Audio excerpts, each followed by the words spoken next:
আপনি কি জানেন আমাদের হিন্দু ধর্মকে কেন সনাতন ধর্ম বলা হয়? কারণ সনাতন মানে চিরন্তন, অর্থাৎ যার কোনো শুরু নেই, শেষও নেই। আমাদের মাথার উপর যেমন সূর্য আছে, আকাশ আছে, রাতের তারা আছে, এগুলো যেমন হাজার বছর আগেও ছিল, আজও আছে, ভবিষ্যতেও থাকবে। ঠিক তেমনি সনাতন ধর্মও চিরন্তন, অতীতেও ছিল, আজও আছে, আর ভবিষ্যতেও থাকবে।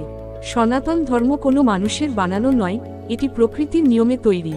তাই সনাতন ধর্ম আমাদের শেখায়, সত্যে অটল থাকো, অহিংসার পথে চলো, সব জীবের প্রতি করুণা বজায় রাখো, আর নিজের কর্তব্য পালন করো। এই ব্যাপারে একটা ছোট্ট গল্প শোনাই, শোনো। এক সাধু নদীতে ডুবতে থাকা একটি বিচ্ছুকে বাঁচাতে গিয়ে বারবার বিচ্ছুর কামড় খাচ্ছিল। তাই দেখে পাশের একজন লোক বলল, বিচ্ছুটি বারবার আপনাকে কামড়াচ্ছে, তাহলে কেন বাঁচাতে চাইছেন বিচ্ছুটিকে? তখন সাধু শান্তভাবে তাকে বললেন, ওর ধর্ম দংশন করা, আর আমার ধর্ম দয়া করা। ও যদি ওর ধর্ম না ভুলতে পারে, তবে আমি কেন আমার ধর্ম ভুলে যাব? হ্যাঁ বন্ধুরা, এটাই সনাতন ধর্মের শিক্ষা। অন্যরা যাই করুক, আমি আমার ধর্ম পালন করব।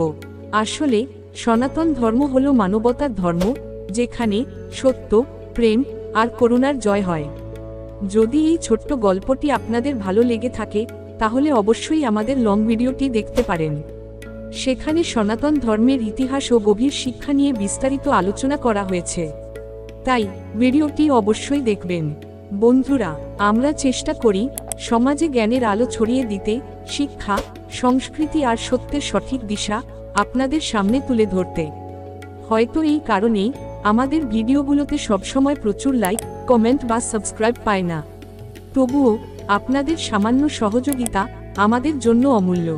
আপনাদের ভালোবাসা আর সমর্থন পেলে আমরা আগামী দিনে আরও শক্তি আর উৎসাহ পাব জ্ঞানের এই আলোকে আরও দূরে, আরও মানুষের কাছে পৌঁছে দিতে। তাই অনুরোধ করব, ভালো লাগলে অবশ্যই লাইক দিন, আপনার মতামত কমেন্টে জানান, বন্ধুদের সঙ্গে শেয়ার করুন, আর যদি নতুন দর্শক হয়ে থাকেন তবে চ্যানেলটি সাবস্ক্রাইব করে দিন।